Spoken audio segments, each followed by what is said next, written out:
کہ جو اس کے پیٹ میں ہے وہ روح القدس کی قدرت سے ہے، اس کے بیٹا ہوگا اور تو اس کا نام یسوع رکھنا، کیونکہ وہی اپنے لوگوں کو ان کے گناہوں سے نجات دے گا۔ بس یوسف نے نیند سے جاگ کر ویسا ہی کیا جیسے خداوند کے فرشتہ نے اسے حکم دیا تھا، اور اپنی بیوی کو اپنے یہاں لے آیا اور اس کو نہ جانا جب تک کہ اس کے بیٹا نہ ہوا، اور اس کا نام یسوع رکھا۔ اسی علاقہ میں چرواہے تھے جو رات کو میدان میں رہ کر اپنی گلہ کی نگہبانی کر رہے تھے۔ خداوند کا فرشتہ ان کے پاس آ کر کھڑا ہوا اور خداوند کا جلال ان کے چوگرد چمکا اور وہ نہایت ڈر گئے۔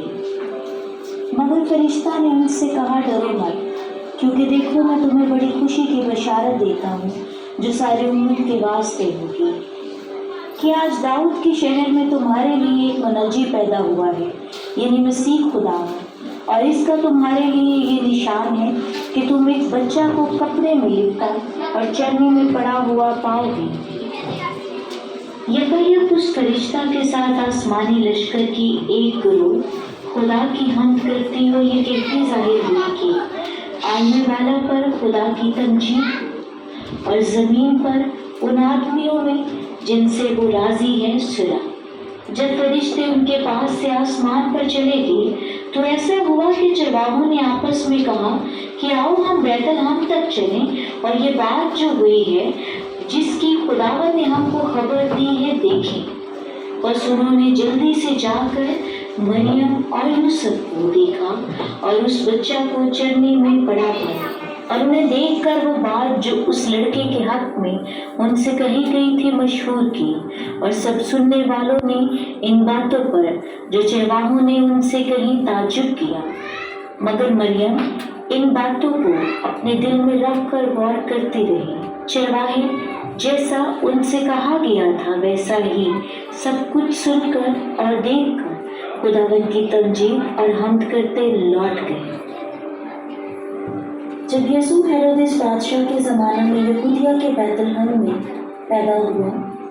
تو دیکھو کئی مجوسی پورب سے یروشلم میں یہ کہتے ہوئے آئے کہ یہودیوں کا جو بادشاہ پیدا ہوا ہے وہ کہاں ہے، کیونکہ پورب میں اس کا ستارہ دیکھ کر ہم اسے سجدہ کرنے آئے ہیں۔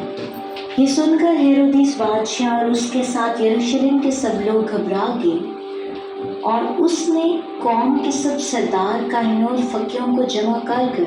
ان سے پوچھا کہ مسیح کی پیدائش کہاں ہونی چاہیے۔ انہوں نے اس سے کہا، یہودا کے بیت لحم میں، کیونکہ نبی کی معرفت یوں لکھا ہے کہ اے بیت لحم یہودا کے علاقے، تو یہودا کے حاکموں میں ہرگز سب سے چھوٹا نہیں ہوگا، کیونکہ تجھ میں سے ایک سردار نکلے گا جو میری امت اسرائیل کی گلابانی کرے گا۔